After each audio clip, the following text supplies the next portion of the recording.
This video contains mild gameplay spoilers. Once again, it's time for us to take a jaunty walk down Shithill Lane and review the vast array of clusterfucks and consumer abuses that have been perpetrated by the gaming industry in 2019. As always, your host for these gala proceedings will be me, the People's Optimist, a little ray of sunshine and a smiling beacon of hope in this world of game industry fuckery. Okay, maybe that's a bit of an exaggeration, but fuck it. My house, my rules, right? 2019 was a good news, bad news scenario for the gaming industry and, more importantly, video gamers. We have witnessed unrivalled levels of fuckery, yet seen a glimpse of a new dawn. Gamers and legislators alike are rebelling over games as a service shitfuckery, bullshit community management, excessive monetization, in-game gambling mechanics, and the malicious and abusive use of psychological mechanisms to weaponize addiction. So whilst we have seen record levels of industry greed and abusive treatment of gamers, we have also seen a concerted backlash and growing revolt against this almost overwhelming tsunami of douchefuckery. Governments are legislating, healthcare professionals are investigating, customers are protesting, stock prices are tumbling, and the AAA video game industry is, in some cases, literally frozen in panic. Some of you are saying a crash is on its way, but personally I think it's more of a natural adjustment of the industry as they realise the bubble has burst on defrauding gamers and covert in-game gambling emporiums. And all the while that AAA publishers have been finger-bashing each other and screaming "more pedo caches!" quietly and stoically, small and independent studios have been making most of the good and great games in 2019. It's just a real shame that Comrade Sweeney has been hoovering so many of them up, making them Epic Game Store exclusives and confining them to what is, let's face it, the shittest pile of fuck game platform on the market right now, despite his many promises over the last few years to improve it. But it's not all doom and gloom, and besides, even a lot of the gloom was executed in such a cack-handed fashion that it's proving to be highly entertaining. For me at least. I must, however, note that everything in this series of videos is my personal take on the gaming industry in 2019 and absolutely cannot be considered exhaustive or comprehensive. There are whole genres of games I just don't play. Most of the games I play are generally from Western and a few from Japanese game developers, and I don't play mobile games at all because they're a disgusting stain on humanity. My point is, this is 2019 as I experienced it for video games. If I miss out your favourite or most hated game, scandal or shining example of humanity at its finest, well, I am genuinely sorry for that. But feel free to offer your words of wisdom in the comment section, so they will be preserved for posterity. Or at least until video game publishers decide all video game footage is copyright protected and strike down every single fucking gaming channel that is not sucking corporate cock and shilling for the AAA behemoths. You know, like they're preparing to do right now. But without further ado, let's get on with the shit show. Worst act of industry self-destruction 2019. I am not going to lie, I really had to edit this down brutally to get this list of nominations to a manageable size. But here goes. Every video game maker that signed up to an Epic Game Store exclusivity deal deserves at least an honorary mention. But a special gold ribbon goes to any crowdfunded or community-supported video game that pulled the plug at the 11th hour and sold out their fans for a pile of Epic's cash. I have particular vitriol for games like Phoenix Point and Shenmue 3. These fucks profiteered on the loyalty of fans, raised a fuck ton of cash from them, me included, then took a big, fat, sweet check from comrade Tim Sweeney and went Epic exclusive. Sure, eventually the fans got back the money if they were boycotting Epic, as I do, or just because they opted out on a point of principle, but this is not the point here. This is yet another example of indie devs using crowdfunding as seed cash and unrewarded venture capital. We invested in their project, and when they reneged on a deal by choosing a path that was even more profitable to them, our compensation for that betrayal was our initial investment. That's shit. That is really shit. We don't get our money back plus a slice of the extra profit they leveraged with it. This seriously needs legislation. Time and time again I've seen developers take the money from the fans, then take a check from Epic Games, then turn around to the fans and say, "Oops, sorry, but we had to get richer using your money. Here is your money back without the profit you made us." Well, the good news is the blowback has been swift, huge and high profile. Much loved brands in the gaming world have trashed themselves and their reputations. Brands such as 4A Games, Deep Silver, Shenmue, the Metro series, Obsidian, and Randy Pitchford. Just fucking with you, his reputation was trashed well before Borderlands 3 became an exclusive. The point is, they sold out gamers, and the gamers did not react well. In fact, these dick moves may well have villainised Epic Games and single-handedly created a resurgence of video game piracy. Well played, everyone. GG. I guess the moral of the story is that if you're a brand or a developer that trades on the goodwill and support of the loyal fans and community, then you need to think long and hard before you throw them under the fucking bus for a fast buck. A big bag of money in the short term is always appealing. That's how most prostitutes started their careers. But you need to think about the long-term costs. I don't think Shenmue 4 will raise the same amount of Kickstarter money next time. Neither will Phoenix Point 2. As for Outer Worlds, well, let's just say that Obsidian are no longer seen as quite the industry darlings they used to be. It is fucking ironic that the makers of Outer Worlds wrote a complex plot about the nature of end-stage capitalism, where the over-monetization of the world turned it into a ridiculous, farcical, nonsensical dystopia, and then shat on their loyal fans because a Chinese state-backed gaming company offered them a sack of dirty Chinese money. I guess that was the real plot twist. A video game developer that trades on the personal relationship with its loyal fans, that makes a video game mocking the absurdities of ultra-capitalism, and then sells everyone out for a fast buck. That right there is a shining example of insane hypocrisy, with a healthy dose of irony thrown in for good measure. Another nomination has to go to Metro Exodus, who screwed the fucking pooch, and then fucked the neighbour's pooch just for good measure. They fired both barrels at the same time with this one, not only going for an Epic exclusive at the 11th hour, but then having one of their developers tell the community to suck it afterwards.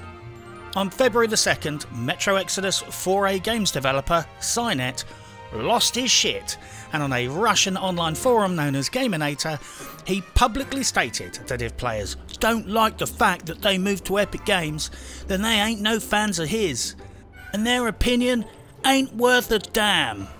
Going on to say that if players boycott the game because it's not on Steam, then they won't be fucking publishing future Metro titles on PC at all. The general response across the internet was, "Bye, laters." When EA said if you don't like Battlefield Vagina, don't buy it, well, that turned out so well after all. I'm not going to tell a game publisher how to behave. Okay, that's bullshit. That's precisely what I'm going to do. The Metro series is well loved. 4A Games was well loved. You had loyal fans, so don't dick them over and then tell them to fuck off if they don't like it. That's like spitting in the beer and telling your customers to drink somewhere else if they don't like it. And you know what? That's exactly what a lot of people did. In fact, technically a lot of people also stole the beer for themselves. Metro Exodus can proudly claim they contributed to video game piracy by their defiant stance. Sad but true. I don't condone piracy, but I'm sure 4A Games don't either. But unlike them, I don't fucking encourage it. EA gets a nomination for slam-dunking golden quotes on the UK government.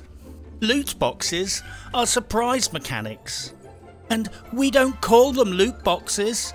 Do you consider loot boxes to be an ethical feature of your games? Kerry? Well, first, we don't call them loot boxes. I think that was... Whatever term you wish to apply to them, do you consider them ethical? So what we look at as surprise mechanics.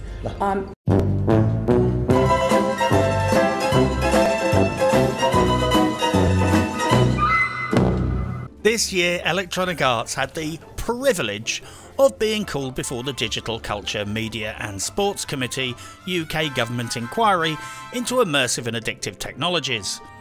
EA naturally behaved like EA and thought that high-powered executives using vague speak, rhetoric and non-description could bamboozle the minds of the technologically challenged, video game phobic and ill-informed members of Parliament.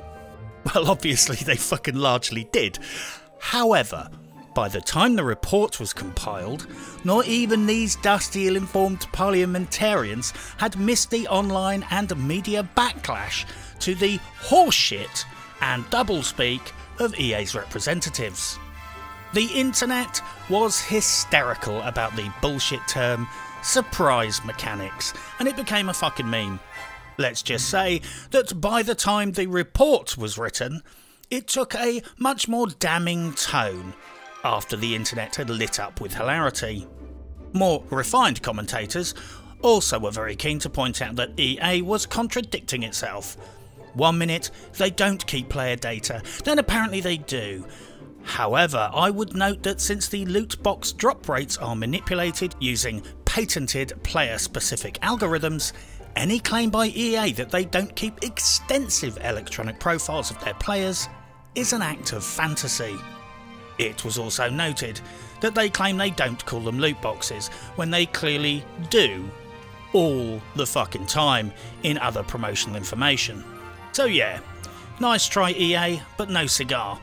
If this committee had taken place behind closed doors, they probably would have gotten away with 95% of their skullfuckery, but sadly, for them, it was filmed, uploaded to YouTube, shredded by the gaming community, and pilloried in the court of public opinion. The end result of all of this was that after the dust had settled, the memes had run rampant and the UK government realised they were bullshitted throughout the proceedings. They took an even harsher stance than they planned. Expect some fairly serious law changes in the next 2 years and increased taxation on video games. Surprise mechanics? Fuck off EA, eat a dick. In their defence though, at least they didn't try and defend loot boxes and gambling mechanics by citing the First Amendment, like Strauss Zelnick, CEO of Take-Two Interactive. What an absolute and total penis. E3 2019 accidentally doxing its media affiliates and promotional partners also gets a nomination. This story was broke by the YouTuber Sophia Narwitz. Basically, the Entertainment Software Association decided to publicly post the names, addresses and personal details of over 2,000 journalists, YouTubers, streamers and a fair few shills on its website. I might be a rude shitbag, but as someone who has a few stalkers, gets death threats and knows people who have been physically attacked on their own property by crazy-assed fanboys, I despise doxing, and there is never a justified reason for doing it. To anyone, and I mean anyone. Doxing results in endangering people's safety, doxing frequently leads to swatting, and swatting sometimes results in people being killed. On top of this, it's frequently the neighbours, the husbands and wives and the kids that suffer too. When you dox someone, you're essentially leading every crazy stalking psychopath and internet idiot to someone's front door. And this invariably results in bad things happening and lots of collateral damage. Well, E3 doxed everyone. Every last motherfucker, and when Sophie Narwitz tried to warn them about it, the TLDR is that the powers that be tried to reframe the incident to somehow paint Narwitz as the real danger here by publicising the leak. It's worth noting that the differentiation between where video games publishers end and journalism starts has become so vague that these days many journalists and publishers might as well just say they collectively work for games companies. Some attendees got weird calls. One person found they were listed on Craigslist offering casual anal sex. I'm sure some people moved home and changed telephone numbers out of safety fears. Anyone trying to paint a picture that Narwitz was at fault is a huge shit-eater. The ESA fucked up royally, and they need to own that, not try and mobilise the journalism community to blame Sophia Narwitz for bringing their fuck up to their attention. Christ, some organisations and individuals are now giving E3 2020 a pass precisely because they don't trust E3 with their personal data. I mean, why? Are you linking personal database information to your public website? Why would you do that? 2019's episode of the Randy Pitchford Files automatically gets a nomination. This one being my favourite. When it comes to oiliness, this one is pure, refined, extra virgin Pitchford. Randy Pitchford, voice artist abuser, piss porn aficionado, questionable magician, staff bonus pot plunderer, allegedly, village idiot, undeniably, and CEO of Gearbox Software, could not let a year go past without at least trying to win the title of Dickhead of the Century. Randy told everyone during a Borderlands 3 livestream that there would be no microtransactions, and I quote, "There is not going to be any of that nonsense." And I'm sure we're going to do all kinds of fun customizations like heads and skins, but we're not doing any of that free-to-play junk. There's not going to be any microtransactions. There's not going to be any microtransactions. There's not going to be any microtransactions. There's not going to be any of that nonsense. He then got called out by Games Informer on Twitter. Quite correctly, Games Informer pointed out that there would be microtransactions, because by 2K Games' own admission, you can buy lots of cosmetic stuff for your characters in-game with real-life money.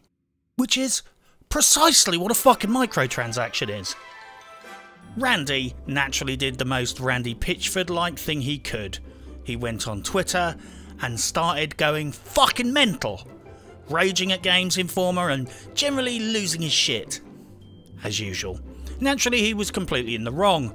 Busted, out of fucking order, but instead of admitting his mistake, just lost more of his shit. But the moral of the story is this: Borderlands 3 does not have loot boxes or pay-to-win mechanics at the moment. It does have microtransactions. Games Informer were 100% correct. Randy Pitchford retains the crown for being the most reliable one-stop shop for Twitter meltdowns, where he is completely and utterly in the wrong. Oh well, at least he didn't blame alien abduction or crop circles. That's something, I guess. Bless Randy Pitchford. He is fast turning into one of my favourite video game industry anti-heroes. He's like the anti-Elvis of video games.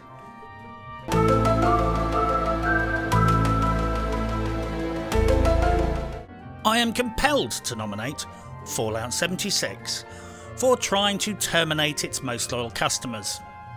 Literally. Not satisfied with fucking up their reputation, with launching possibly the worst game of the decade, keeping data client-side so it's literally the most hackable online game since the 90s, breaking their promises multiple times about the game not being pay to win, fucking up the Nuka Rum delivery, banning their own players for reporting bugs, banning some of their most hardcore players for having too much stuff, releasing multiple game-breaking untested patches that ruin the player experience, trying to sell a shitty $300 jacket that looks like a bin bag, lying about the shitty non-canvas bags, which literally were bin bags, giving real canvas bags to streamers and promotional partners at the Greenbrier event, then doubling down on the fiasco by claiming that there was a world canvas shortage. What the actual fuck? Really? I mean fucking really? A canvas bag shortage? They had one lie to tell, and that was the best lie they could come up with? No wonder the story in Fallout 76 is so crushingly poor. Canvas bag shortage? Fuck me. However, Fallout 76 just needed to go that one step further in screwing over their customers, and for once, they got the job done properly. Bethesda somehow managed to literally do the most anti-consumer thing ever. They started sending them potentially fatally toxic helmets. Why refund them when you can just kill them? Yes, the limited edition helmets were contaminated with toxic mould, and they all had to be recalled. I shit you not, turned out they were contaminated with a high-level biohazardous toxin or some shit. Some kind of residue from toxic mould growing inside them, because Bethesda literally got the cheapest, most half-assed, poisonous contaminated factory in China, which clearly paid zero attention to health and safety regulations, to bang together some probably not fatal but certainly harmful headgear for kids. For legal reasons, I'm obliged to note that as far as I am aware, nobody has actually died yet. Now you know a video game company fucked up when the kindest thing you can say is, I don't think they actually killed any of the children. Shit. But the winner of Worst Acts of Industry Self-Destruction 2019 goes to Bethesda and ZeniMax for literally endangering the health of their most loyal fans. The epic saga of Fallout 76 had already become the stuff of legends, a game that was knowingly non-functional at launch, which required you to involve a lawyer to leverage a refund. Not even kidding. Fallout 76 has shambled down the catwalk of video game development like an overripe rotting zombie, dropping bits of limbs, maggots, and the odd eyeball as it shuffles in front of the crowd, insisting to the world that it is in fact a fashion model and not a rotting corpse. Since its launch, not a month has gone past without some new scandal, deceit or cock-up appearing in the gaming news. They have turned many of their most loyal supporters against them, myself included. In the name of shamefaced profiteering, the customers have had their trust, wallets, consumer rights and their loyalty abused at every single step of the journey. But to literally endanger the health of the most loyal supporters with such casual disregard, just to shave a few pennies off the manufacturing costs, is frankly despicable. We've become used to video game companies lying to us, defrauding us, exposing us to addictive technologies that are negatively affecting the mental health of children and addicts alike. But to go that one step further and put people's physical well-being in harm's way so they can money grub that tiny little bit more is incredible. In the space of 14 months, Bethesda has done everything within its power to destroy its own reputation, transforming itself from one of the most reputable video game companies in the world into a fucking pariah.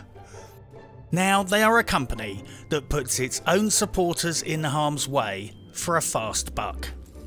It's hard to think of anything worse they could do at this point to ruin their own reputation, but I'm sure they will manage to find something to surprise us in 2020. Bethesda and ZeniMax win a health and safety pamphlet on the dangers of mould, and I will send them a link to a company that sells respirators. So next time they flog limited edition helmets, perhaps they can consider issuing the customers with a free gas mask with each one. Biggest industry dick move of 2019. 2019 was a special year when it came to the video game industry dropping giant Cleveland steamers on its own loyal customers. They really pushed the boat out this year to demonstrate their absolute disdain and total disregard for the concerns, interests and misplaced loyalty of the gaming community. It's like behind closed doors, the industry got together in a bar one night and announced a secret competition to see who could take the absolute fucking piss out of their customers the most. And let's just say, most companies are worthy of some kind of a prize. So here are the nominations for Biggest Industry Dick Move of 2019. Call of Duty Modern Warfare Platform Exclusive Mode. Wankers. Yes, when they released Modern Warfare, Survival Mode was exclusive to PS4 owners. We live in a world where the video game companies are constantly banging on about cross-platform connectivity when it suits them, when they want to keep the pressure on you, keep jabbing at you to play, keep advertising to you, and keep that FOMO psychology working for them. They want access to your social media accounts, your mobile devices and your friends lists when it suits them. But when they can make money, they flip that shit over and say, sorry, that's a platform exclusive. It should be clear by now that when video game publishers are talking about exclusivity or cross-platform, it has nothing to do with the player experience. They wax lyrical about either or, depending on what's most profitable in the moment. Call of Duty is well known for being a good enough game with horrific monetization. This dick move should surprise nobody. As much as the franchise is generally a safe bet when it comes to player enjoyment, it is such an industry villain when it comes to monetization that we are almost used to it. Call of Duty is like that mad fucking tramp who loiters at the end of your road, spitting on people as they go by. Everyone has got so used to the crazy fuck, he almost gets a pass, and people just cross the road to avoid the spittle. That's Call of Duty monetization. We just kinda got used to the fact it's like a mad fucking tramp. Tim Sweeney tries to take over the video games industry by force. Many of you will be fatigued by hearing stories about Epic Games Store's attempts to invade the gamer's homeworld by force. So here is the shortest recap I could muster. Comrade Tim Sweeney is the face of Epic Games, which is rich on Fortnite money. Tim owns 51%, I believe. Tencent owns 40%. Tencent is one of the most powerful corporations on the fucking planet and has a special arrangement with the Chinese state and Chinese state security forces. They are largely seen as working in tandem with Chinese expansionist and data collection ambitions. They are on record as acknowledging that under Chinese law, they are obliged to have seamless data exchange with Chinese state intelligence services. Well armed with a big bag of Chinese cash, Tim Sweeney spearheaded the hostile takeover of the PC gaming space by offering tons of publishers large sums of cash money to abandon Steam and launch their games only on the Epic Games Store for between 6 and 12 months after release. This basically fucked over Steam users, fucked over people like myself that won't install that creaky, crappy Epic Games Store launcher, and resulted in lots of studios having to dick over their fans, break their promises for a Steam launch, and take cash in return for their integrity. And let's be honest here, in a lot of cases I think they were overcharging. Their integrity wasn't worth that much to begin with. This resulted in situations like Metro Exodus being promoted on the front page of Steam for months, then 2 weeks before launch being pulled. Shenmue 3 raising $10 million in crowdfunding support, then dicking its customers, and initially refusing to give any motherfucker a refund. Phoenix Point getting bankrolled by fans and supporters of XCOM, then pulling out of the Steam launch at the 11th hour, trashing the loyalty of people like, well, me. Tim Sweeney bleats on about trying to help developers, but he is full of shit. He is trying to help his market share. Steam works fine for me. Sorry, but there it is. They do lots of nice deals. It's not perfect, needs improvement, but it's a damn sight better than the Epic launcher, which hemorrhages personal data and has a questionable relationship with Chinese intelligence. Tim Sweeney can talk all day long about these facts being conspiracy theories, but here are 5 pertinent factoids that you might want to digest. Tim Sweeney swears blind, Epic doesn't share private data ever. Tencent swears blind, it doesn't share private data ever. The Epic Game Store end-user license agreement states clearly they do share data with their business partners.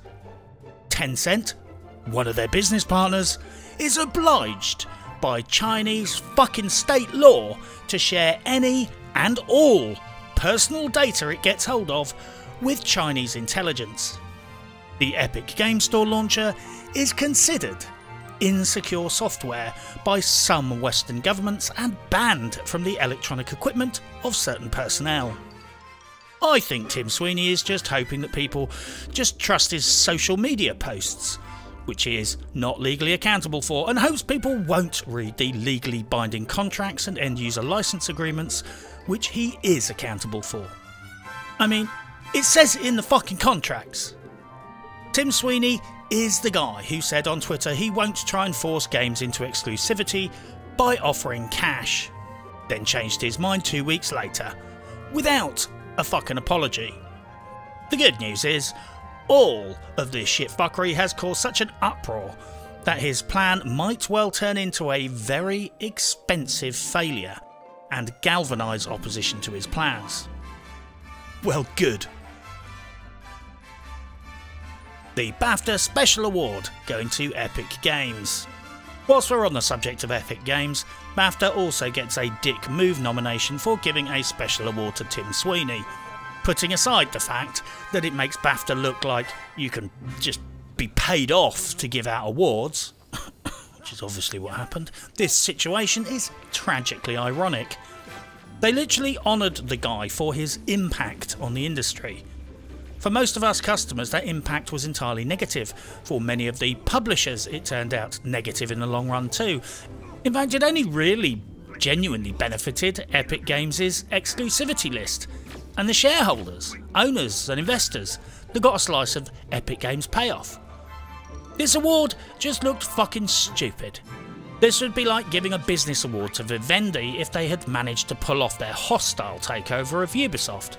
This is rewarding brutal, aggressive, hostile financial activities, which benefit the corporations that are doing it, and fuck the consumer. If they want to give him an award, that's fine. Just give Epic Games the right award. Here are some 21Kiloton award suggestions. How about giving Tim Sweeney the BAFTA Special Award for screwing over loyal Kickstarter supporters, creating a console war on PC, helping the Chinese government get access to more personal computer data, negatively impacting the consumer and reducing customer choice, forcing customers to either boycott or use a launcher which compromises their personal security, being a greedy prick and not giving any fucks about who gets crushed in your mad dash for cash. Any of those awards would do just fine. Ghost Recon Breakpoint, Delta Company. Hi Ghosts! My name's Laura Caudry. And I'm Grace Our Lady. The first stage of formally internalising YouTube game coverage has begun. This all looks fairly low-key at first glance, but this is actually potentially the most sinister development in Ubisoft's ongoing propaganda war. They are formalising shill content creation. So to have the inside skinny, you have to apply, sign forms, give personal details, sign NDAs, and in return for your compliance you get supported by Ubisoft Paris. And no doubt, if you are a naughty boy or girl, they take away your toys. Or take you to court. We have had enough problems with shill content creators and social media maggots in other franchises like The Division. Delta Company is just making it official. You scratch our back, we scratch yours. This seems to have flown in under the radar, in part, no doubt, due to Ubisoft's vast promotional and PR budget. Which incidentally is why Ubisoft's recent games have been so shit. You can't spend most of your money on PR and still expect to turn out good games on a shoestring budget. Ghost Recon Breakpoint Delta Company is nothing more than a nicely dressed up version of EA's Game Changers. It's a shill academy, where naive or just plain self-serving amoral content creators part exchange their conscience, impartiality and objectivity and get channel growth in return. That's all it is. It's Ubisoft Paris putting its slithering greasy arm around your shoulder and saying, if you give us your objectivity, we will give you inside information and help channel growth. This is not them helping or being nice. This is a transactional relationship. We're very excited to speak to you about our brand new Community Leaders Programme for GHOSTRECON BREAKPOINT, where we will step up our side of the relationship. Just to clarify the nature of our relationship, we pay you money in exchange for shit games.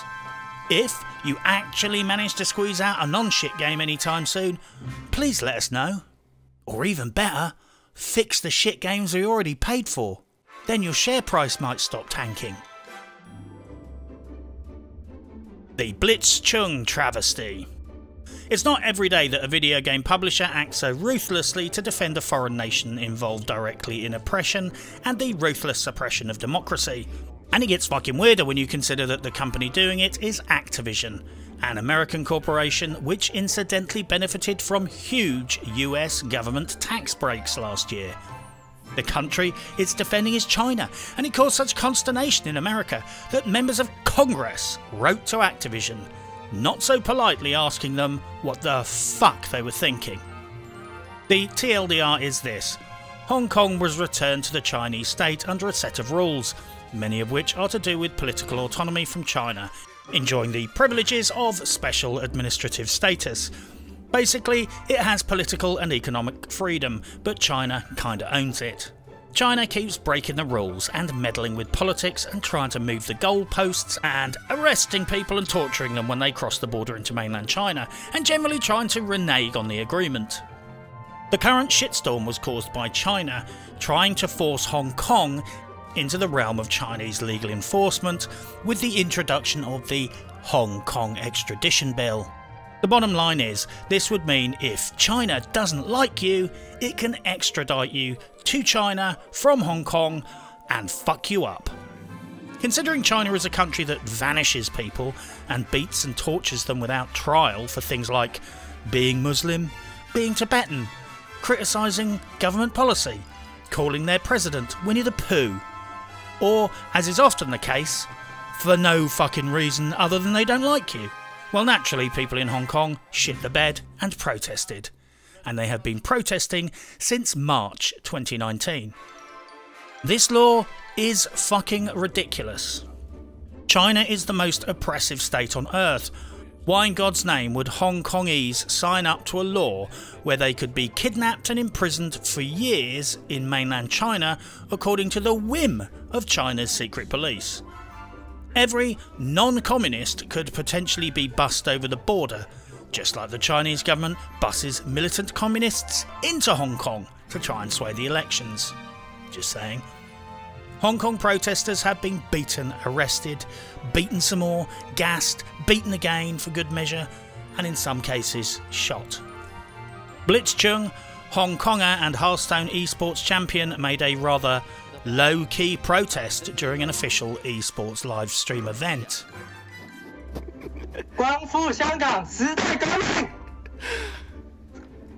Naturally, Activision, being an American corporation, did the only thing a red-blooded, capitalist, pro-American entity would do.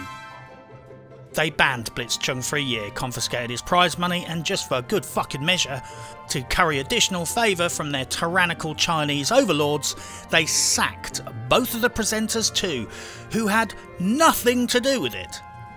Christ, I'm surprised they didn't sack the cameraman and the cleaners too. This is what it fucking is. Activision bleat on all day about its values, but the reality is that they are so shit scared of losing access to the Chinese video game market, which is one of the biggest sectors in the global industry, that the current corporate philosophy is China number one.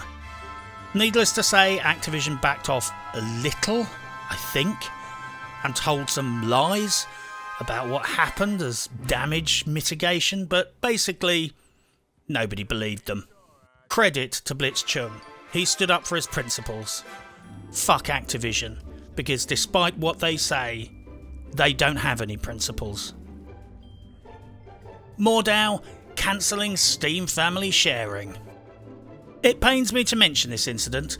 Mordau, made by a collective of developers flying under the flag of Tritonian Games, was a great little indie stormer. I really enjoyed this game, even though I was terribly shit at it. It's basically a indie FPS medieval combat game where you can run around chopping people's heads off, although more likely you'll experience your head getting chopped off most of the time. It's a great little game, great value for money, a lot of fun, and I gave it a great review. I liked this game. Then 5 weeks after launch they decided to stop Steam family sharing, and this, as they say, is a properly shit thing to do. I think it's the publisher's decision whether they have family sharing on or off. That is their prerogative. But to bait and switch like this after launch is a very dick move indeed. For many people, myself included, I bought the game on one account and played it on another for gathering footage. So all my progress and money was suddenly locked on the other account. I had to literally buy a second copy of the game to access all my progress again. What was Tritonian's excuse? They blamed hackers and cheaters and pretty much encouraged the narrative that this is all the fault of the hackers and it will primarily affect hackers and cheaters. As a result, everyone complaining about it was attacked on the forums and Reddit because the fucking numbskull fanboys assumed the people complaining were cheaters. This was a incredibly shit move. Anti-cheat policies and anti-cheat software deals with hacking. Stopping Steam family sharing does not deal with cheating. Especially since this game is frankly faceplant to hack. This was a bullshit measure that primarily increased repeat sales. This was a dirty move. This was a lazy move. The fact that they were dishonest about the reasons and turned sections of the players against each other was an even dirtier move. Sorry Tritonian, but you were doing so well and you blew it. Although by the standards of fuckery being displayed by other contenders, this is still relatively benign. Christ, 2019, where ripping off your customers is benign.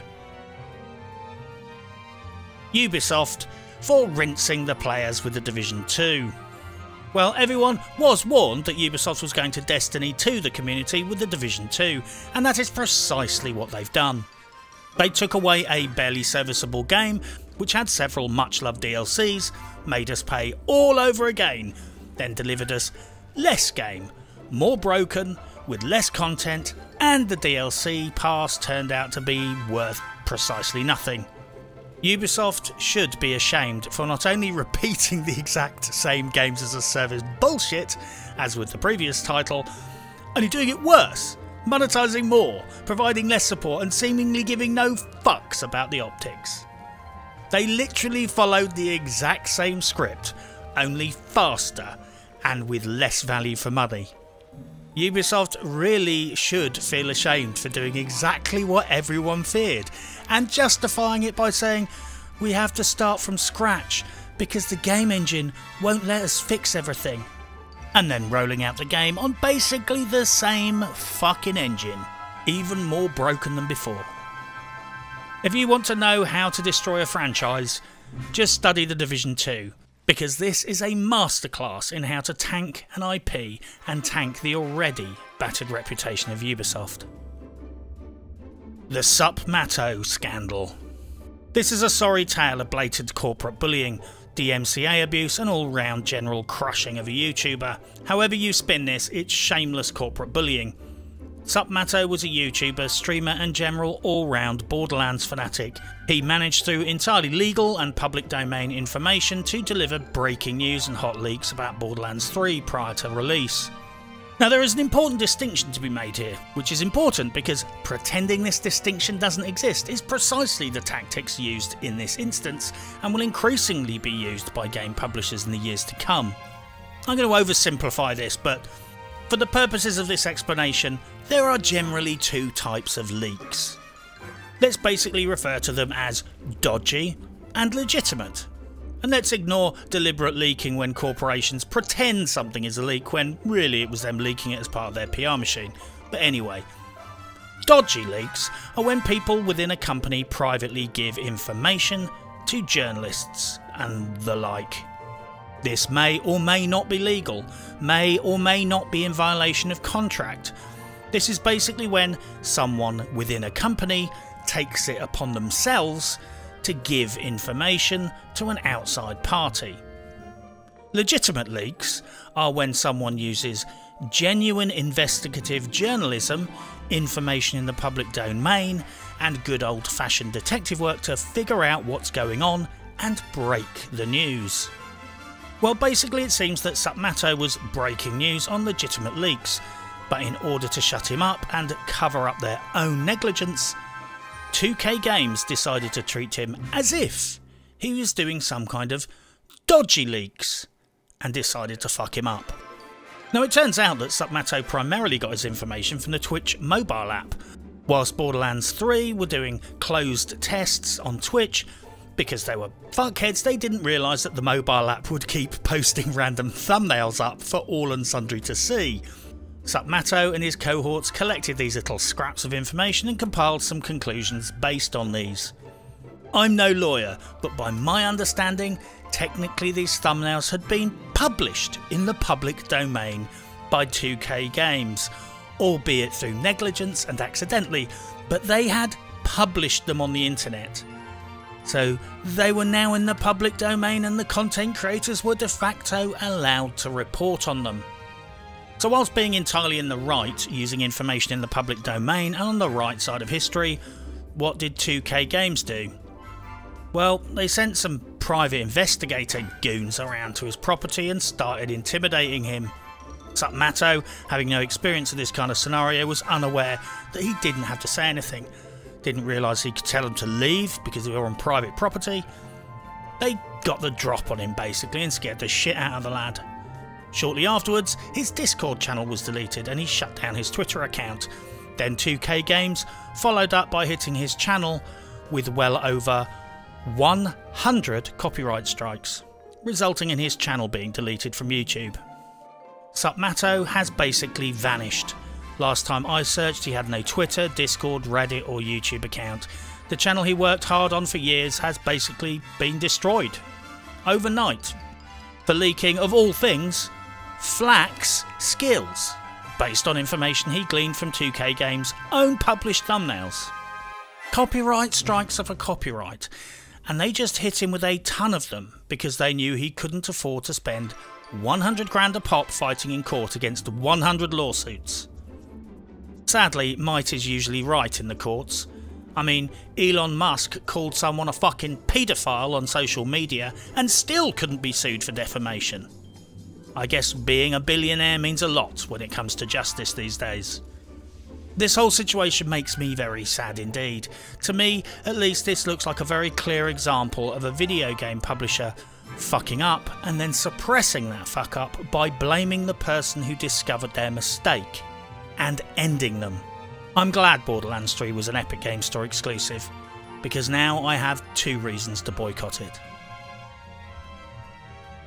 Bethesda, for their premium subscription service. Bethesda could get an award for literally every fucking thing they did with Fallout 76 this year. Banning people, discovering and reporting bugs, going back on their promises of making the game pay to win, having such shite non-existent anti-cheat and keeping so much data player side that someone came up with a cheat that let you rob other players' inventories peer-to-peer. And then going all in by announcing the fuck expensive limited edition helmets were a biohazard. Genius! However, I'm going to nominate them for having the cheek to do the following. They say you can't polish a turd, but Bethesda is going to polish that turd anyways, and damn the mess. Yes, just in case Bethesda still had a few scraps of reputation left, they decided to sweep them up and throw them into the dumpster fire too. Bethesda announced a premium subscription costing $12.99 a month, or $100 a year if you pay all in one go, for Fallout 76. This makes less sense than having a VIP lounge at fucking Chernobyl, because at least extreme tourist fans would pay to go to the VIP lounge at Chernobyl. Premium members get the following in return for their money. About the same amount in premium currency back in game as they're fucking paying for, access to your own private servers, which didn't actually work, and you get a free bug that deletes your stuff. So if you run that through on a spreadsheet, basically it's a roundabout way of buying in-game currency where there is nothing in it for the player at all, no benefit at all, but all of your gear might get deleted. The fact that Bethesda is trashing its long-held stellar reputation in exchange for boosting short-term profits is all the evidence I personally need to support the rumours that ZeniMax is getting ready for some kind of huge sell-off to a major AAA player. Personally, I hope Tencent is about to buy out ZeniMax, because that would simply be just the gold standard of batshit crazy. A special mention needs to go to all journalists jumping on the Cyberpunk 2077 hate train. I have said this before and since had it confirmed as fact, but the AAA industry is shitting itself about Cyberpunk 2077, a video game with no microtransactions or loot boxes, that is just going to push out a game for a fair price and is in great danger of being Game of the Year 2020. I had previously warned that the PR war would heat up and get very, very dirty. Journalists are already targeting Cyberpunk 2077 and CD Projekt Red for being misogynist, racist, transphobes, and a hit piece of the month is about crunch. I hate crunch as much as the next lazy fuck, but I do not know of a single publisher that does not crunch. So why are people suddenly keen to target CD Projekt Red about the issue? I mean, seriously, it's just hit piece after hit piece. I mean, look at this trash journalism. Rock Paper Shotgun clearly has this game in its fucking sights. I will go further and say that, without doubt, other publishers will be doing backdoor deals with news outlets to run as many hit pieces on Cyberpunk 2077 and CD Projekt Red right up until and throughout the review cycle. The rest of the industry wants to destroy this game because its success will expose the biggest lie. That lie being publishers can't afford to make video games without loot boxes and monetization. Mark my words. Any journalist engaged in this shit should be ashamed of themselves, because they're effectively trying to damage the interests of gamers by making a potentially decent game fail for the sake of industry politics. And you won't fucking win. It might be a shit game, it might be a good game, but I, like many, will be buying it on principle. Don't even get me started about the quasi-Twitter journalists and self-appointed internet cultural appropriateness police who criticise Cyberpunk creator Mike Pondsmith for perpetuating racial stereotypes and supporting and perpetuating the hegemony of male white privilege in video games. Mike Pondsmith's response was brutal, precise, and to the fucking point.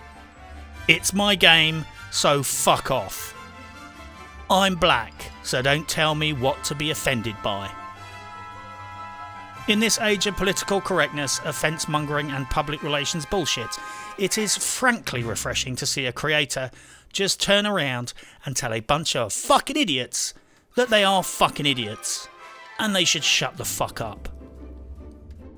So here we are then. I guess it's time to announce exactly who won the race to the bottom in 2019.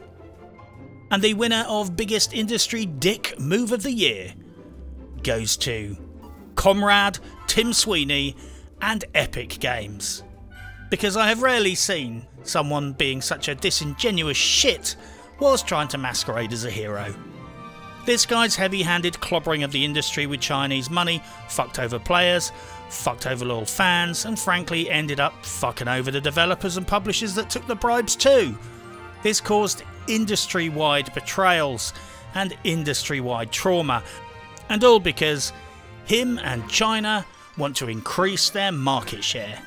Tim Sweeney is the fucking Lord Haw-Haw of video games, and he should be ashamed of himself. I wanted to give this award to Activision because of Blitz Chung, but that's a corporation selling out three guys for the sake of Chinese interests. I wanted to give this award to 2K Games, but that was a publisher ruining one life. Epic Games has trashed a lot of people's investments, contributed to some very sharp financial betrayals, traumatised the industry and trashed a lot of reputations. All because of greed and China. Comrade Tim Sweeney wins the following prize. He wins a big bag of fuck all. Because all possession is fucking theft, right, Comrade Sweeney? So why do you need anything as a prize? Besides, you're a billionaire.